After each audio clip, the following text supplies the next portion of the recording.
Hello hello hello. तो कैसे हैं आप लोग? जोरदार। तो आज हम लोग पढ़ेंगे कि कल हम लोग पढ़ रहे थे कि यूकेरियोट्स के केस में जेनेटिक एक्सप्रेशन के लिए 4 लेवल होता है और प्रोकैरियोट्स में केवल और केवल एक लेवल होता है। तो सबसे पहला सवाल उठता है, व्हाई जेनेटिक कंट्रोल? आखिर हमको कोई भी चीज में कंट्रोल क्यों चाहिए रहता था? कंट्रोल इसलिए चाहिए रहता है ताकि किसी भी चीज को सीक्वेंशियली सिस्टम वाइज चला सके। ठीक है, ऐसा नहीं कि अगर सारा का सारा जीन को ओपन कर दिया जाएगा तो उसको संभालना मुश्किल होता है। इसलिए चीजों को सिस्टमैटिक रखे, इसलिए हम लोग को क्या चाहिए? कंट्रोल चाहिए। बात समझ में आया? अब इसका रीजन दिया हुआ है, एनसीईआरटी में ऐसे ही लिखा हुआ है, फर्स्ट मेटाबॉलिक नीड। ठीक है, मेटाबॉलिक नीड। मेटाबॉलिक नीड का मतलब क्या होता है? जो सा भी सेल होगा, ठीक, मान लो कि अमीबा है, अमीबा को कुछ फूड पार्टिकल दिखा, तो फूड पार्टिकल दिखा तो अपना वो सीटोपोडिया बनाएगा, फिर धीरे धीरे उसको अंदर करके डाइजेस्ट करेगा। लेकिन नॉर्मली अगर उसके बगल में फूड पार्टिकल नहीं है तो क्या वो सीटोपोडिया बनाएगा? नहीं। ठीक उसी तरह जब तक हमारे सेल को उसका मेटाबॉलिक नीड नहीं होता, मेटाबॉलिक नीड का मतलब उसको जरूरत नहीं है उस रिएक्शन का। मेटाबॉलिक क्या होता है? Catabolic plus anabolic. तब तक वो क्यों काम करेगा? एक्स्ट्रा। अगला बात होता है फिजियोलॉजिकल नीड। फिजियोलॉजिकल नीड और मेटाबॉलिक नीड काफी ज्यादा सिमिलर टाइप लगेगा, लेकिन फिजियोलॉजिकल मतलब बॉडी का नीड। आपको भूख लगता है तभी हम खाना खाते हैं। ठीक उसी तरह अगर कोई सा भी सिस्टम, अगर कोई सा भी प्रोटीन बनाना, जीन बनाना, तो जब भी जरूरत पड़ेगा तभी बनाते हैं। एक्स्ट्रा एनर्जी क्यों वेस्ट करें? और आखिरी है डेवलपमेंटल नीड। ठीक है, अब एक जायगोट से एडल्ट बनेंगे तो सारा का सारा जीन को एक्टिव नहीं रख सकते। कई सारा जीन को, मतलब मोर देन 95% जीन को हम लोग को क्या करना पड़ेगा? बंद करना पड़ेगा। हर एक सेल में अलग अलग तरीके से सारा जीन एक्टिव रहेगा तो सारा काम एक ही सेल कर लो। बोल तो रहे थे यूकेरियोट्स क्यों, प्रोकैरियोट्स बन जाओ। ये सब बात। एक यहाँ पे बात लिखा हुआ है, bacteria will make beta galactosidase when it needs. इसका मतलब बीटा गैलेक्टोसाइडेज क्या होता है पता है? एक तरह का एंजाइम है। ये क्या होता है? एंजाइम। अब ध्यान से सुनो, बैक्टीरिया ये एंजाइम तभी बनाता है जब इसका जरूरत होता है। ये एक एग्जांपल दिया, अभी समझ नहीं आएगा, बस इस बात को ध्यान रखो। एक बैक्टीरिया है जो कौन सा एंजाइम बनाता है? Beta galactosidase. कब? जब उसको उसका जरूरत होता है। इसको समझिए। देखो ये दिख रहा है डीएनए, ठीक है, डीएनए का 2 पार्ट लिए, एक ये पार्ट है और एक ये पार्ट है। समझ में आया? इस पार्ट के जीन को कहा गया है कंस्टिट्यूटिव जीन और इस पार्ट के जीन को कहा गया है, इसको तो नॉन कंस्टिट्यूटिव कहना चाहिए। एक मिनट, लेट मी चेक।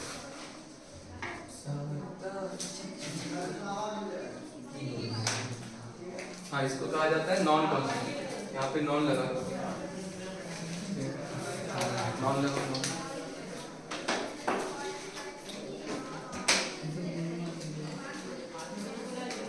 अब ध्यान से देखो, इसको बोला गया कंस्टिट्यूटिव जीन, इसको नॉन कंस्टिट्यूटिव जीन। इसका मतलब समझो, इस जीन को हम लोग कभी भी कंट्रोल नहीं करते। ठीक है, ये बिल्कुल ऐसा हो गया, मान लो तुम चल रहा है तो अपना सांस को कंट्रोल करेगा? वो तो चलते रहना चाहिए।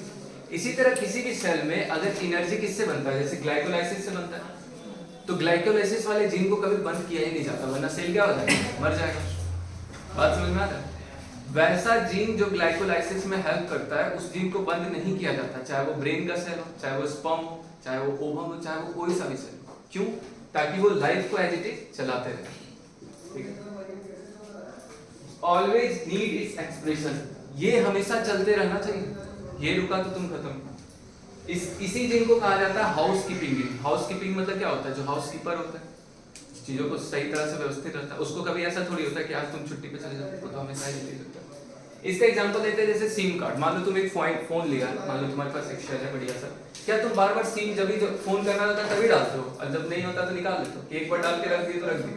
वो तो हमेशा चलना चाहिए। फोन आएगा, टेक्स्ट आएगा, चाहे कोई सा भी रिलेटेड काम हो, उसके लिए सिम हमेशा एक्टिव करना चाहिए।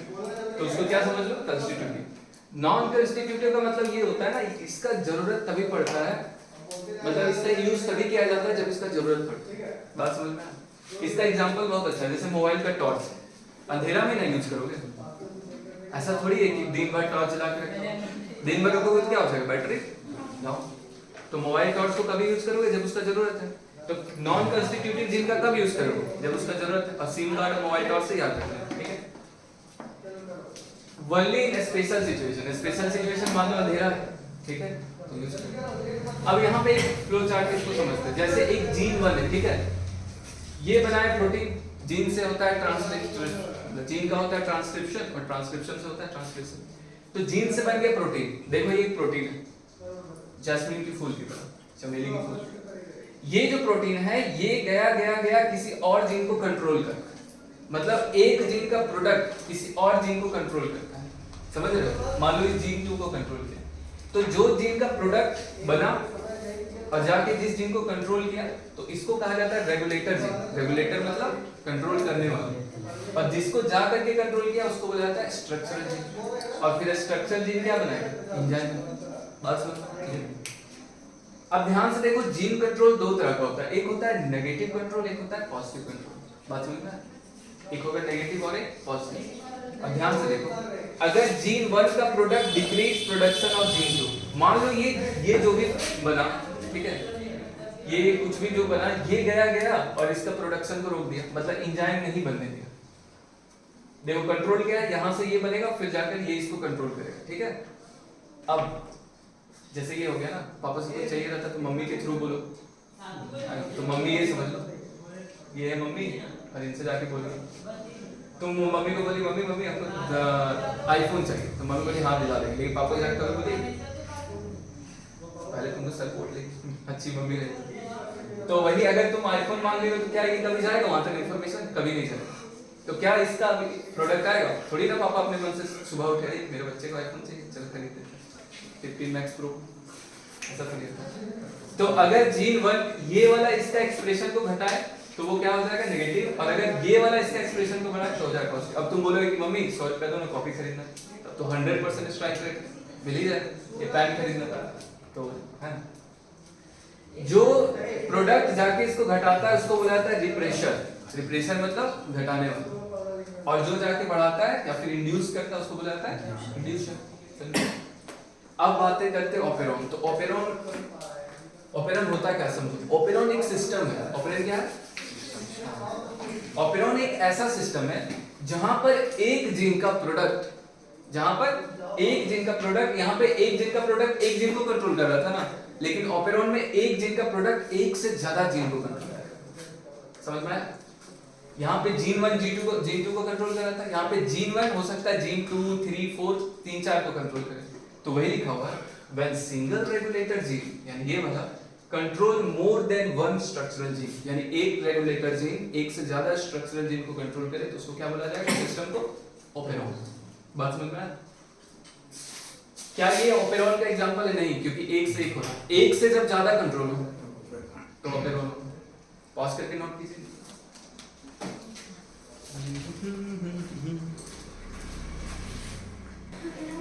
Hello 1 second. तो अब हम लोग पढ़ेंगे ऑपेरॉन का मतलब समझ गए। ऑपेरॉन का मतलब क्या होता है कि एक जीन का प्रोडक्ट कई सारे जीन को जब कंट्रोल करे तो उसको क्या बोलते हैं? ऑपेरॉन। अब हम लोग पढ़ेंगे लैक ऑपेरॉन। तो ऑपेरॉन का मतलब तो समझ आता है ना। लैक का मतलब होता है लैक्टोज। क्या होता है? बात क्लियर है? वैसा सिस्टम, ऑपेरॉन मतलब सिस्टम जो लैक्टोज को रेगुलेशन में मदद करे। लैक्टोज जब मतलब ऐसा समझो जब लैक्टोज से कुछ जले, ऐसे समझाएं तो कंफ्यूज। साइंटिस्ट का दो नाम है, मतलब दो साइंटिस्ट है तो दो नाम होगा। एक का नाम है जेकोब, एक का नाम है मोनार्ड। ठीक है, लॉर्ड जॉर्ज जो लगाने लगा, हाँ लॉर्ड जॉर्ज एक्सट्रैक्ट होता है क्या? कहाँ है? जेकोब मोनार्ड है भाई। क्या अंडरस्टैंड नहीं बोलते। देखो ये है क्या, देखो यहाँ पे सिस्टम देखो, ये डीएनए, ध्यान से देखो ये डीएनए है। देखो कोई हल्ला नहीं करना। यहाँ पर एक जीन है और यहाँ पर 3 जीन है। यहाँ वाले जीन का नाम है लैक आई, लैक फॉर यानी लैक्टोज आई। एक जीन का नाम है लैक्टोज जेड, एक का नाम है लैक्टोज वाई और एक का नाम है लैक्टोज ए। ठीक है, तो जीन है तो अल्टीमेटली प्रोटीन बनाएगा, एंजाइम बनाएगा। ये जो लैक्टोज जेड है ना, ये बनाता है बीटा ग्लाइकोसाइडेज। बताया था शुरू में, बता धीरे धीरे लिंक होगा। वाई क्या बनाएगा? परमीएज। और ये क्या बनाएगा? ट्रांसएसिटाइज। तो लैक ऑपेरॉन में क्या होता है? हाउ लैक आई मतलब ये वाला जीन जो क्या है? रिप्रेशर। यहाँ पे ये कैसा वर्क करेगा? रिप्रेशर। सुनो यहाँ कैसा वर्क करेगा? अभी बताए थे दो तरह का कंट्रोल हो सकता है, एक पॉजिटिव कंट्रोल, एक नेगेटिव। यानी ये कौन सा कंट्रोल दे रहा है? नेगेटिव। यानी ये क्या चाह रहा है कि इसका ये तीनों जीन ना बने।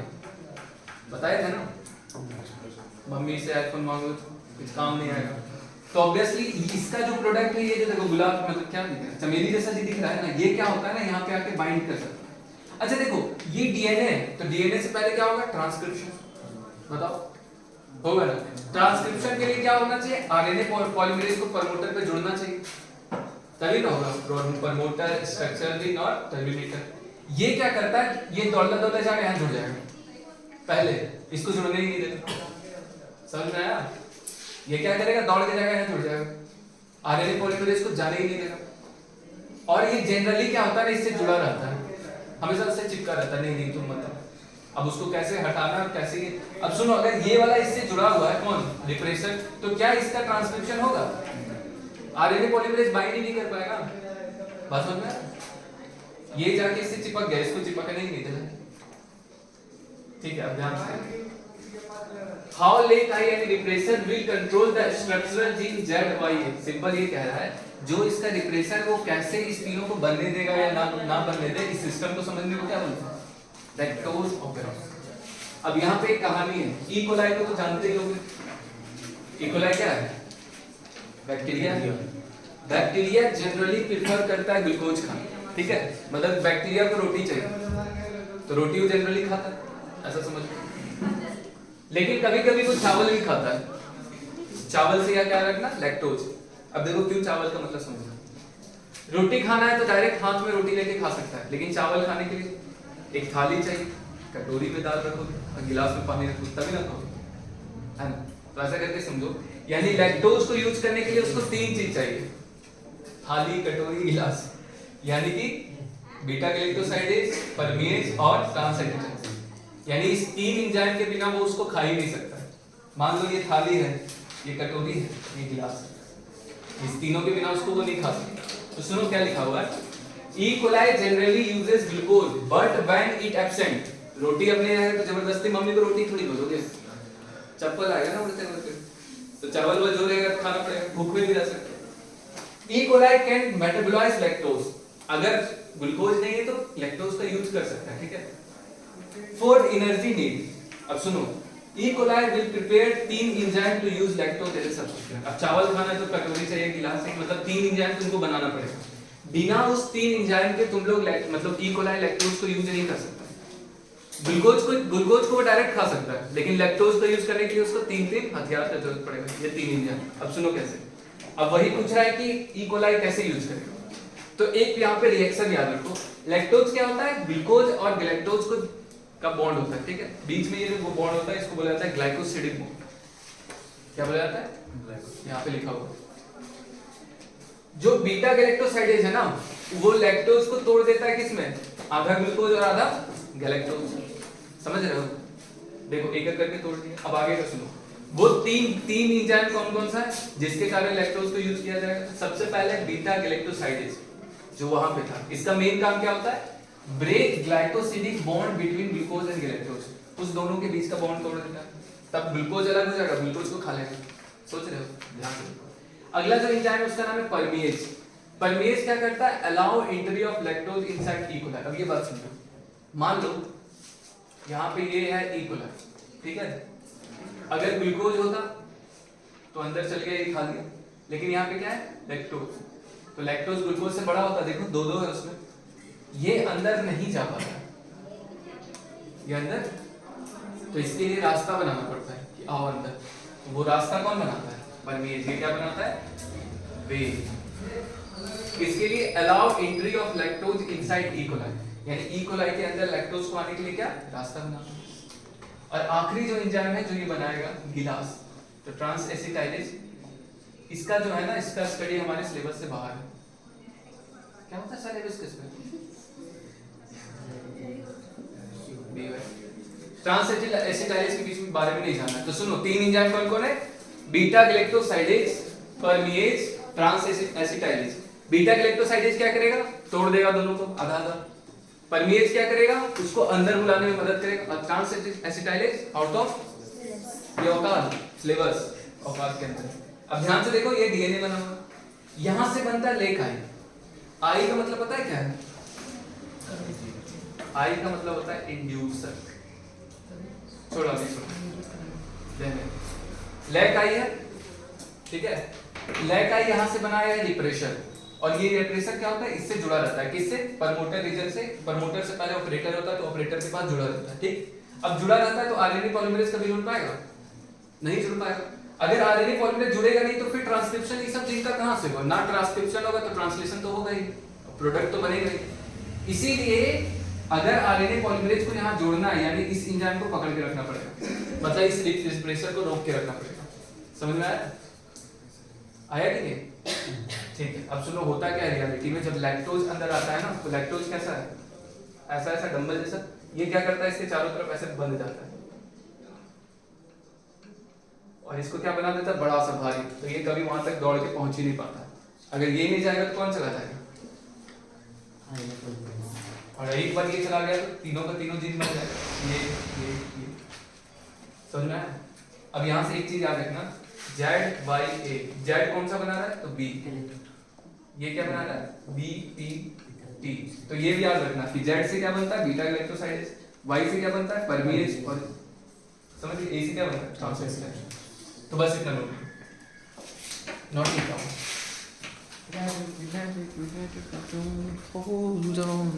बस बस बस बस, चलो स्टार्ट करें। तो आइए हम लोग दो केस का स्टडी करते हैं। एक केस जब लैक्टोज है मीडियम में, और दूसरा जब लैक्टोज एब्सेंट है। तो एक में लैक्टोज, अच्छा ये एब्सेंट वाला, एक प्रेजेंट वाला।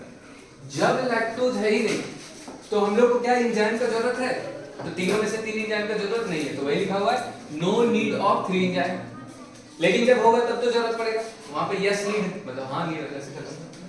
अब देखो, जब लैक्टोज नहीं होता है, तो लैक्टोज अगर नहीं हुआ तो इसको कोई पकड़ने वाला नहीं होगा, लैक्टोज ही जाके इसको पकड़ता है ना। तो क्या लिखा हुआ है?